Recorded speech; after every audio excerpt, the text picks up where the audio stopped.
गरीब बेटी का पथरीले पहाड़ों में 200 बॉडीगार्ड वाला ससुराल। किस्मत के खेल भी निराले होते हैं। एक ही खून, एक ही परिवार, लेकिन तकदीरें बिल्कुल अलग। ये कहानी है दो चचेरी बहनों की, रोशनी और रिया। जहां रिया अपने पिता की दौलत पर राज करती थी, वहीं रोशनी अपनी विधवा मां के साथ दाने दाने को मोहताज थी। कहानी की शुरुआत होती है एक तूफानी रात से, जब रोशनी की मां सविता की तबीयत अचानक बिगड़ जाती है और रोशनी मदद मांगने अपने अमीर चाचा के घर पहुंचती है। भैया प्लीज मुझे अंदर जाने दीजिए। चाचा जी से कहना बहुत जरूरी काम है। माँ की सांसें अटक रही हैं। मुझे अस्पताल के लिए पैसों की जरूरत है। ए लड़की, हट यहाँ से। साहब अभी पार्टी में बिजी हैं। भिखारियों के लिए यहाँ कोई जगह नहीं है। मैं भीख नहीं मांग रही, वो मेरे चाचा है। चाचा जी बाहर आइए प्लीज चाचा जी। अरे देखो डैड, वो फटेहाल रोशनी फिर आ गई। कितनी बेशरम है ये, हर दूसरे दिन कटोरा लेकर खड़ी हो जाती है। गार्ड्स, इसे अभी तक भगाया क्यों नहीं? महेश, मैंने कहा था ना, इस परिवार से रिश्ता तोड़ दो। ये हमारी इज्जत मिट्टी में मिला देंगे। गार्ड्स, धक्के मार कर निकालो इसे। रोशनी, तुम्हें एक बार में समझ नहीं आता? चले जाओ यहां से। तुम्हारे पिता ने जुए में सब कुछ गवा दिया था। अब मेरे पास तुम्हारे लिए एक फूटी कौड़ी नहीं है। अपना मनहूस चेहरा लेकर दफा हो जाओ। चलो निकलो यहाँ से। ओहो, बेचारी कीचड़ में गिर गई। सुन, अगर पैसों की इतनी ही भूख है तो हमारे घर के टॉयलेट साफ करने आ जाया कर। शायद डैड खुश होकर कुछ टिप दे दें। आज तुमने मुझे कीचड़ में गिराया है रिया, लेकिन याद रखना, वक्त सबका बदलता है। मैं अपनी माँ को कुछ नहीं होने दूंगी, चाहे मुझे कितनी भी मेहनत करनी पड़े। उस रात रोशनी ने कसम खाई कि वो अपनी तकदीर बदल कर रहेगी। उसने जैसे तैसे सरकारी अस्पताल में मां का इलाज करवाया। समय बीतता गया। रोशनी ने दिन रात मेहनत की और एक इवेंट कंपनी में वेटर का काम करने लगी। एक दिन उसकी सहेली पूजा दौड़ती हुई उसके पास आई। रोशनी, रोशनी, जल्दी तैयार हो जा। आज शहर के सबसे बड़े बिजनेस टाइकून विक्रमादित्य सिंघानिया के घर ग्रैंड पार्टी है। वहां बहुत सारे वर्कर्स की जरूरत है। एक रात के काम के बदले पूरे 5,000 रुपए मिल रहे हैं। क्या 5,000 रुपए? पूजा, इससे तो मैं चिंटू की स्कूल फीस और माँ की दवाइयाँ एक साथ ला सकती हूँ। मैं अभी चलती हूँ। तो जल्दी चल, हमें देर नहीं होनी चाहिए। सुना है उनका घर नहीं महल है। बाप रे पूजा, देख रही है इतने सारे बॉडीगार्ड्स। क्या यहाँ कोई प्रधानमंत्री आने वाला है? हर तरफ सिर्फ काले कोट वाले लोग दिख रहे हैं। अरे नहीं पगली, ये विक्रमादित्य सिंघानिया का रुतबा है। उनके परिवार की सुरक्षा के लिए 24 घंटे 200 बॉडीगार्ड्स तैनात रहते हैं। उनकी जान बहुत कीमती है। चल अंदर चलते हैं। रोशनी काम में लग जाती है। पार्टी शुरू होती है। शहर के बड़े बड़े लोग वहां मौजूद थे। रोशनी ड्रिंक सर्व कर रही थी कि तभी उसकी नजर अपनी चचेरी बहन रिया पर पड़ती है, जो वहां मेहमान बनकर आई थी। देखो, मैंने कहा था ना, इसकी औकात यही है। वेटर बनकर घूम रही है। हे वेटर, जरा इधर आना। मेरे सैंडल पर कुछ गिर गया है, इसे साफ कर दो। रिया, मैं यहाँ ड्रिंक सर्व करने आई हूँ, किसी के जूते साफ करने नहीं। तमीज से बात करो। तुम्हारी हिम्मत कैसे हुई मुझसे जुबान लड़ाने की? अभी मैं मैनेजर को बुलाकर तुम्हें धक्के मरवाकर बाहर निकलवाती हूँ। रोशनी अचानक ऊपर देखती है और चिल्लाते हुए, आंटी जी, हटिए वहाँ से। रोशनी रिया की बात अनसुनी कर अपनी जान की परवाह किए बिना दौड़ती है और झूमर के नीचे खड़ी गायत्री को जोर से धक्का देती है। अगले ही पल हजारों किलो का झूमर धड़ाम से वहीं गिरता है जहां गायत्री खड़ी थी। रोशनी और गायत्री दोनों फर्श पर गिरती है। माँ, आप ठीक तो है? कहीं चोट तो नहीं लगी? मैं ठीक हूँ बेटा, लेकिन इस लड़की ने इसने अपनी जान पर खेलकर मुझे बचाया। देखो, इसके हाथों से खून बह रहा है। बेटा, तुम्हारा नाम क्या है? तुमने आज सिंघानिया परिवार पर बहुत बड़ा एहसान किया है। जी, मेरा नाम रोशनी है। मुझे किसी एहसान की जरूरत नहीं है अंकल। मैंने बस इंसानियत के नाते मदद की। ये लड़की यहाँ भी हीरोइन बन गई, ड्रामेबाज कहीं की। रोशनी वहां से चली जाती है, लेकिन आर्यन और उसके माता पिता के दिलों में अपनी जगह बना लेती है। अगले दिन रोशनी की बस्ती में महंगी गाड़ियों का काफिला रुकता है, जिसे देखकर पूरी बस्ती हैरान रह जाती है। बाबूजी, हमसे कोई गलती हो गई क्या? आप लोग पुलिस और इतने आदमियों को लेकर क्यों आए हैं? रोशनी, तूने कुछ किया है क्या? डरिए नहीं बहन जी, ये पुलिस नहीं, हमारे परिवार के रक्षक हैं। और आज हम आपकी बेटी से कोई शिकायत नहीं, बल्कि अपने बेटे आर्यन के लिए रिश्ता मांगने आए हैं। रिश्ता? इतने बड़े घर का रिश्ता हमारी गरीब झोपड़ी में? लेकिन आंटी, मेरा मतलब माँ जी, हम कहाँ और आप कहाँ? हमारा कोई मेल नहीं है। लोग बातें बनाएंगे। रोशनी, कल मैंने तुम्हारी हिम्मत देखी। अमीरी पैसों से नहीं, संस्कारों से होती है। और तुमने साबित कर दिया कि तुम दुनिया की सबसे अमीर लड़की हो। मुझे दौलत वाली नहीं, दिल वाली जीवन साथी चाहिए। क्या तुम मुझसे शादी करोगी? मेरी बेटी के भाग्य खुल गए। मुझे मंजूर है बेटा, मुझे मंजूर है। रोशनी की शादी बहुत धूमधाम से हुई। वो विदा होकर सिंघानिया मेंशन आ गई, लेकिन वहां पहुंचते ही उसे एहसास हुआ कि अमीरी अपने साथ कुछ अजीब मुसीबतें भी लाती है। अरे भैया, आप लोग मेरे बेडरूम तक क्यों आ रहे हैं? सुहाग रात है आज, कम से कम यहाँ तो प्राइवेसी दीजिए। माफी मैडम, लेकिन साहब का हुक्म है।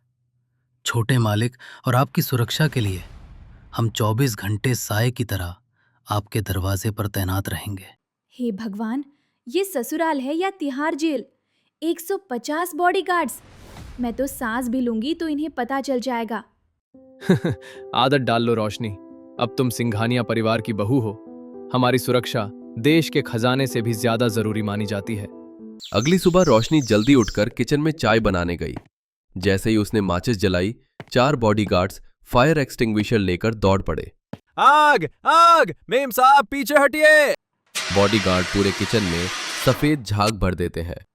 अरे रुको, ये क्या कर दिया? मैं बस गैस जला रही थी चाय के लिए। तुम लोगों ने तो मेरा किचन ही बर्बाद कर दिया। अरे रोशनी, क्या हुआ? तुम्हें अभी इनकी आदत नहीं है। यहाँ माचिस भी जलाई जाती है तो पहले सिक्योरिटी क्लियरेंस लेनी पड़ती है। भाभी, ऐसे कैसे जीऊंगी मैं? मुझे तो खुली हवा में सांस लेने की आदत है। यहाँ तो हवा भी बॉडीगार्ड्स चेक करके भेजते हैं। चलो, तुम्हारा मूड ठीक करने के लिए शॉपिंग चलते हैं। तैयार हो जाओ। सच भाभी? चलिए, कम से कम थोड़ा बाहर घूमने को तो मिलेगा। रोशनी खुश थी, लेकिन जैसे ही वे घर से निकले, 10 काली एसयूवी गाड़ियों का काफिला उनके साथ चल पड़ा।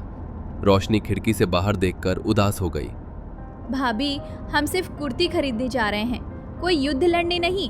इन 50 लोगों को ले जाना जरूरी है क्या?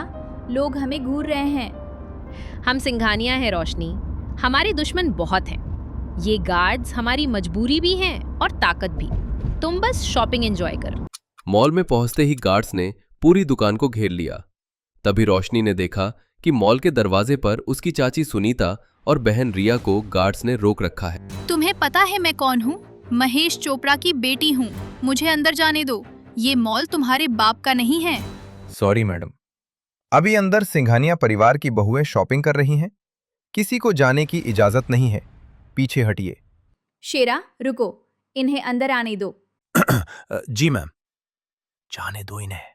रोशनी, तुम? और ये सब तुम्हारे लिए है? नमस्ते चाची जी, नमस्ते रिया। आइए ना अंदर, आप लोग भी शॉपिंग कर लीजिए। बड़ी रानियों वाली जिंदगी जी रही है तू रोशनी, लेकिन याद रखना ये सब उधार का है। 2 दिन की चांदनी है। उधार का नहीं रिया, किस्मत और कर्म का है। तुम भी आ जाओ, कुछ पसंद आए तो मैं दिलवा दूं। अब तो मुझे प्राइस टैग देखने की भी जरूरत नहीं पड़ती। मुझे तेरी भीख नहीं चाहिए। चलो मम्मी, यहाँ बहुत घुटन हो रही है। भगवान इन्हें सद्बुद्धि दे। कुछ दिन और बीते। रोशनी को अपने घर की याद सताने लगी। उसने रात के खाने पर जिद पकड़ ली। आर्यन, मुझे घर जाना है। मम्मी और चिंटू की बहुत याद आ रही है, बस 2 दिन के लिए। ठीक है रोशनी, तुम जा सकती हो, लेकिन शेरा और उसके 50 साथी तुम्हारे साथ जाएंगे। प्लीज आर्यन, मेरा घर माचिस की डिब्बी जैसा है। वहाँ 50 लोग खड़े भी नहीं हो पाएंगे। और बस्ती वाले क्या सोचेंगे? मुझे अपने परिवार के साथ अकेले रहना है। बेटा, जिद मत करो। शहर का माफिया कालिया हमारी ताक में है। वो कभी भी मौका देख सकता है। सुरक्षा से समझौता नहीं होगा। पापा जी प्लीज, मैं वादा करती हूँ मैं घर से बाहर नहीं निकलूंगी। बस मुझे बिना वर्दी वाले गार्ड्स के साथ जाने दीजिए। मुझे उस माहौल में बहुत घुटन होती है। ठीक है, गार्ड्स तुम्हारे साथ जाएंगे, लेकिन सादे कपड़ों में, और बस्ती के बाहर तैनात रहेंगे। लेकिन तुम्हें घर से बाहर कदम नहीं रखना है। रोशनी खुशी खुशी अपने घर पहुंचती है। वहां का सुकून उसे बहुत अच्छा लगता है। लेकिन दूसरी तरफ उसके चाचा महेश के बुरे दिन शुरू हो गए थे। उन्होंने कालिया माफिया से भारी कर्जा ले रखा था, जिसे वो चुका नहीं पा रहे थे। उसी शाम कालिया के गुंडे उनके घर आ धमके। महेश, बाहर निकल बुड्ढे। आज या तो पैसे दे या फिर अपनी बेटी रिया को हमारे साथ भेज। भाई, मुझे थोड़ा वक्त और दे दो, मैं पाई पाई चुका दूंगा। मेरी बेटी को छोड़ दो, वो अभी बच्ची है। वक्त खत्म हुआ, उठा लो लड़की को। डैड, मम्मी, बचाओ मुझे, छोड़ो मुझे। कोई तो मदद करो, हमारी बेटी को बचा लो। कोई पड़ोसी मदद को नहीं आया, क्योंकि उन्होंने हमेशा पड़ोसियों को जलील किया था। तभी रिया की नजर सामने वाली गली में अपनी छत पर खड़ी रोशनी पर पड़ी। रोशनी, रोशनी दीदी, प्लीज मुझे बचा लो, ये लोग मुझे मार डालेंगे। अपनी पुरानी बातों को भूल जाओ दीदी। आज मैं चाहूँ तो अपना मुंह फेर सकती हूँ, लेकिन नहीं, ये मेरी बहन है। शेरा, कोड रेड, लोकेशन सेक्टर 4, मेरे चाचा का घर। अभी के अभी अपनी पूरी टीम लेकर आओ। गुंडे रिया को गाड़ी में बैठा ही रहे थे कि अचानक चारों तरफ से टायरों की चीखने की आवाजें आई। 10 काली गाड़ियां वहां आ रुकी। देखते ही देखते 150 हथियारों से लैस बॉडीगार्ड्स ने पूरे इलाके को घेर लिया। हिल्ला मत, अगर लड़की को खरोच भी आई तो भून कर रख दूंगा। ये कौन लोग हैं? भाई, हम तो सिर्फ अपना पैसा लेने आए थे। पैसे चाहिए तो मुझसे बात कर। ये सिंघानिया परिवार की फौज है, और जिस लड़की को तुमने पकड़ा है वो मेरी बहन है। कालिया, अगर अपनी जान प्यारी है तो अभी यहां से दफा हो जा, वरना आज तेरा आखिरी दिन होगा। माफ कर दो मालिक, हमें नहीं पता था ये आपके रिश्तेदार हैं। हम जा रहे हैं। मुझे माफ कर दे रोशनी, मैंने तेरे साथ बहुत बुरा किया, मुझे कीचड़ में गिराया, भिखारी बोला, फिर भी तूने मेरी जान बचाई। तू सच में अमीर है दीदी, दिल से भी और किस्मत से भी। बेटी, हमें माफ कर दो, हमने तुम्हें कभी नहीं अपनाया, लेकिन आज तुमने हमारा घर उजड़ने से बचा लिया। तुम महान हो। चाचा जी, परिवार बुरा वक्त देखकर साथ नहीं छोड़ता। और रही बात इन बॉडीगार्ड्स की, पहले मुझे ये बोझ लगते थे, लेकिन आज समझ आया कि अगर ताकत सही हाथों में हो तो वो अपनों की रक्षा के लिए सबसे बड़ा वरदान है। मुझे तुम पर नाज है रोशनी। जिंदगी कब बदल जाए कोई नहीं जानता, बस अपने कर्म अच्छे रखो, क्योंकि वक्त का पहिया जब घूमता है तो रंक को राजा और राजा को रंक बना देता। कड़ाके की ठंड ने सुजानपुर को जकड़ रखा था। कोहरा इतना घना था कि लाला धनीराम के गोदाम के बाहर खड़े किसान कांप रहे थे। गोदाम रुई से भरा था, लेकिन किसानों के बदन पर फटे कपड़े थे। हवा में मौत जैसी खामोशी थी, जिसे सिर्फ खांसी की आवाजें तोड़ रही थी। ए बुड्ढे बंशी, सीधा खड़ा रहे, खांसना बंद कर, लाला जी आ रहे हैं। और ओए रज्जो की बच्ची बिट्टी, ये फटी हुई गुड़िया लेकर यहाँ भीड़ मत लगा। शेरा अंकल, मेरी गुड़िया को ठंड लग रही है, थोड़ा सा रुई का टुकड़ा दे दो ना, इसका स्वेटर बना दूंगी, बस हथेली भर। रुई? अरे ओ बिट्टी, रुई अमीरों के नसीब में होती है। तेरी गुड़िया को भी आदत डालने दे ठंड की। ये गरीबी का टीका है, लगा रहने दे। शेरा, इन सबको हटा यहां से। सेठ करोड़ीमल आने वाला है, सारी रुई आज ही शहर जाएगी। लाला जी, रजाई तो दूर, कफन भी नसीब नहीं होगा हमें आपके रहते। खून पसीना हमारा और मजे आपके। भगवान सब देख रहा है। इस ठंड में अगर कोई बच्चा मर गया तो उसकी हाय आपको ले डूबेगी। भगवान को भी ठंड लग रही होगी बंशी। जा, उसे भी मेरी पुरानी शॉल दिया।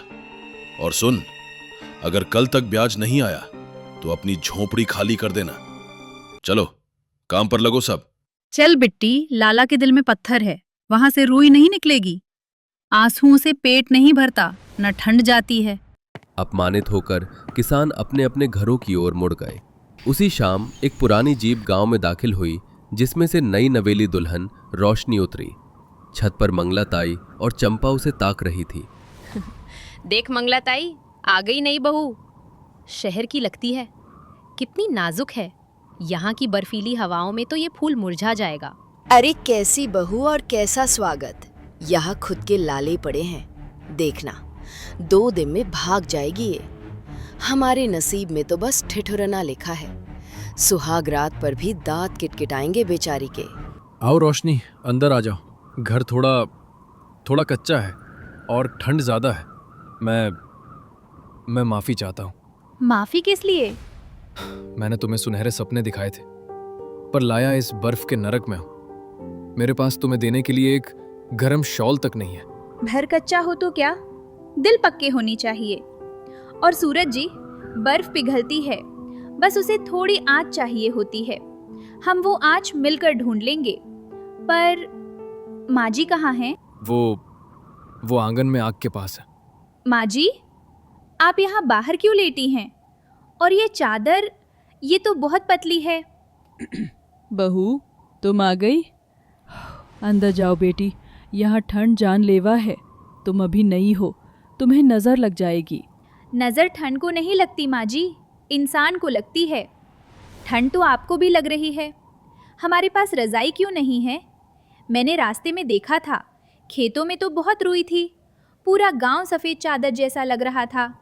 वो रुई हमारी नहीं है बहू, लाला की है। हम तो बस मजदूर हैं, हमने मांगना छोड़ दिया है। मजदूर है तो क्या, इंसान नहीं? नसीब तो खुद लिखना पड़ता है माँ जी। अगर हम उगा सकते हैं तो और भी सकते हैं। मैं भीख नहीं मांगूंगी, मैं अपना हक बनाऊंगी। अगली सुबह रोशनी घर में बैठने की बजाय खेतों की ओर निकल पड़ी। मास्टर दीनानाथ बंद स्कूल के बाहर उदास बैठे थे। बहू, कहाँ जा रही हो? स्कूल तो बंद है, बच्चे ठंड में ठिठुर रहे हैं, स्याही भी दवात में जम गई है। शिक्षा का सूरज इस कोहरे में डूब गया है। मास्टर जी, मैं उसी ठंड का इलाज ढूंढने जा रही हूँ। जब तक शरीर गर्म नहीं होगा, दिमाग कैसे चलेगा? रोशनी खेतों में पहुंची और कटाई के बाद बची कुची खराब रोई, बेकार घास और धान का भूसा चुनने लगी। तभी शेरा वहां आधमका। ए नई बहू, ये क्या कर रही है? लाला जी के खेत से तिनका भी उठाना मना है। शेरा भैया, लाला जी ने फसल पर कब्जा किया है, कचरे पर नहीं। यह घास और फटी रुई तो वो वैसे भी जला देते हैं। मैं सफाई कर रही हूँ, कोई हर्ज है? या कचरे पर भी टैक्स लगेगा अब? टैक्स? नहीं, मतलब सफाई। ठीक है, कर ले सफाई। पर लाला जी को पता चला तो खैर, मुझे क्या, पागल औरत। नहीं चाची, शेरा अंकल से भी नहीं डरी आप। पर ये कचरा क्यों चुन रही हो? लोग पागल कहेंगे। मंगला ताई तो कह रही थी कि तुम पर शहर का भूत सवार है। गोपी, डरने से ठंड नहीं भागती। ये कचरा नहीं, हमारी गर्मी है। अगर तुम हंसना नहीं चाहते तो मेरी मदद करो। ए बंटी, ए छोटू, बिट्टी, इधर आओ। चाची कुछ जादू करने वाली है। हे भगवान, घोर कलयुग। नई बहू घूरे पर खड़ी है। रोशनी, ये क्या तमाशा है? मायके की नाक कटवाएगी क्या? ताई, तमाशा तो वो है जो हम हर रात ठंड में करते हैं। इज्जत ढकने के लिए कपड़े चाहिए और जान बचाने के लिए गर्मी। मैं वही इंतजाम कर रही हूँ। सुमन, तुम खड़ी खड़ी देख क्या रही हो? आ जाओ। आ रही हूँ दीदी, मेरे पास भी कुछ पुरानी धोतियाँ हैं। मैं कब से कुछ करना चाहती थी पर हिम्मत नहीं थी। 2 दिन बाद रोशनी के आंगन में हलचल थी। रोशनी और सुमन कपड़ों को जोड़ रहे थे। तभी नेत्रहीन फूलमती दादी वहां टटोलते हुए पहुंची। बहू, यहाँ कुछ बन रहा है। मेरी उंगलियां फड़क रही हैं। क्या कर रही हो? दादी, रजाई बना रहे हैं, घास और कतरन की। पर घास टिकती नहीं है, एक तरफ इकट्ठी हो जाती है। अरे पगली, घास ऐसे नहीं टिकेगी। इसमें गांठ वाली टांका लगेगा। हम पुराने ज़माने में रानियों के लिए ऐसे ही लिहाफ बनाते थे। ला, सुई मुझे दे। बरसों बाद मेरे हाथों को काम मिला है। मेरी उंगलियां रास्ता जानती हैं। ए बच्चों, तुम सब घास साफ करो। मैं कहानी सुनाती हूँ उस समय की जब यहाँ ठंड नहीं, बस बहार थी। दादी के किस्से और रोशनी की मेहनत ने माहौल बदल दिया। रजाई तैयार हुई। रोशनी, ये रजाई है या तंबू? इतनी बड़ी? हम सबके लिए है। माँ जी, सूरज जी, आ जाइए, अब सिकुड़ने की जरूरत नहीं। हे राम, ये तो सचमुच गर्म है। रात के सन्नाटे में जब पूरा गांव ठंड से कांप रहा था, पड़ोस की विमला की छत से रोने की आवाज आ रही थी। अरे विमला, तेरे बच्चे रो रहे हैं और देख, वहाँ रोशनी के घर से हंसी की आवाजें आ रही हैं। पूछ तो सही, क्या जादू है? रोशनी, ओ रोशनी, तुम्हारे पास कौन सा जादू है? क्या लाला से समझौता कर लिया? विमला दीदी, ये जादू नहीं, एकता की गर्मी है। दीवार फांदकर इधर आ जाओ। रज्जू दीदी, बिट्टी को लेकर आ जाओ। शर्म छोड़ो, जान बचाओ। चलो बच्चों, आज चाची के घर सोएंगे। जैसे ही विमला, रज्जो और बच्चे उस विशाल रजाई के अंदर घुसे, माहौल बदल गया। माँ देखो, ये रजाई कितनी गर्म है। मेरी गुड़िया को भी अब ठंड नहीं लग रही। यहाँ तो बिल्कुल धूप जैसा लग रहा है। अरे सच में रोशनी, तूने तो कमाल कर दिया। हाँ, साथ में सो रहे हैं तो कितनी गर्म है रजाई। ऐसा लग रहा है मानो अंगीठी जल रही हो। काश ये अकल हमें पहले आ जाती। हम नाहक ही अलग अलग मर रहे थे। अगली सुबह मास्टर दीनानाथ स्कूल के रास्ते में रुके। रजाई के अंदर से 2 एकम 2, 2 दूनी 4 की आवाजें आ रही थी। ये स्कूल रजाई के अंदर? मास्टर जी, अंदर आ जाओ। माँ देखो, ये रजाई कितनी गर्म है। अब उंगलियां नहीं कांप रही मास्टर जी। आज तो पूरा पाठ याद कर लूंगा। मास्टर जी, रजाई के नीचे ही सही, पढ़ाई नहीं रुकनी चाहिए। रोशनी बेटी, तूने तो संगठन में शक्ति है का पाठ सचमुच पढ़ा दिया। चलो बच्चों, आज यही क्लास लगेगी और आज हम इतिहास नहीं, भविष्य लिखेंगे। लाला धनीराम अपनी हवेली में बेचैन था। उसे गांव से आने वाली हंसी चुभ रही थी। सुन रहा है शेरा? ये हंसी, ये बगावत की हंसी है। अगर इनका डर खत्म हो गया तो मेरी हुकूमत खत्म हो जाएगी। मुझे कुछ करना होगा। चलो पटवारी के पास। लाला अपने दोस्त पटवारी को लेकर सीधा रोशनी के आंगन में आ धमका। बहुत मजे ले लिए गर्मी के। सुनिए गांव वालों, ये जो कूड़ा कचरा, घास और रुई आपने जमा की है, ये सब मेरी जमीन की पैदावार है। कानूनन ये चोरी है। पटवारी जी, जब्त कर लीजिए इसे। जी, सरकारी रिकॉर्ड के मुताबिक खेत की हर चीज पर जमीन मालिक का हक होता है। ये रजाई अवैध है। हे भगवान, अब क्या होगा? बंशी, पीछे हट जा। हम लाला से नहीं जीत सकते। रुकिए पटवारी जी, कानून कहता है कि फसल मालिक की होती है, लेकिन जो चीज़ मालिक खेत में सड़ने के लिए छोड़ दे, जिसे वो कचरा कहकर आग लगाने वाला हो, उस पर उसका हक तब खत्म हो जाता है जब वो उसे त्याग देता है। हमने चोरी नहीं की, हमने सफाई की है। क्या आप सफाई करने पर जुर्माना लगाएंगे? पर नियम तो, लाला जी, ये तो तकनीकी बात कर रही है। और सुनिए, अगर यह रजाई आपकी है तो ले जाइए, लेकिन इसमें लगी मेरी पुरानी साड़ी, विमला दीदी की धोती, फूलमती दादी की बुनाई और बच्चों की मेहनत, ये सब हमारा है। आप सिर्फ घास और खराब रुई ले जा सकते हैं। चलिए, अभी बैठकर रजाई उधेड़ते हैं। एक एक तिनका गिनकर वापस करेंगे। क्या तैयार हैं आप? हिसाब करो, हिसाब करो, हिसाब करो। चलो पटवारी, इन पागनों के मुंह नहीं लगना। देख लूंगा तुम सबको। ये सर्दी अभी खत्म नहीं हुई है। याद रखना, जब बर्फ गिरेगी तब मेरे पास ही आओगे। लाला के जाने के बाद रोशनी ने एक नया प्रस्ताव रखा। काकी, विमला दीदी, हम सब अलग अलग खाना क्यों बनाएं? क्यों ना हम साझा चूल्हा शुरू करें?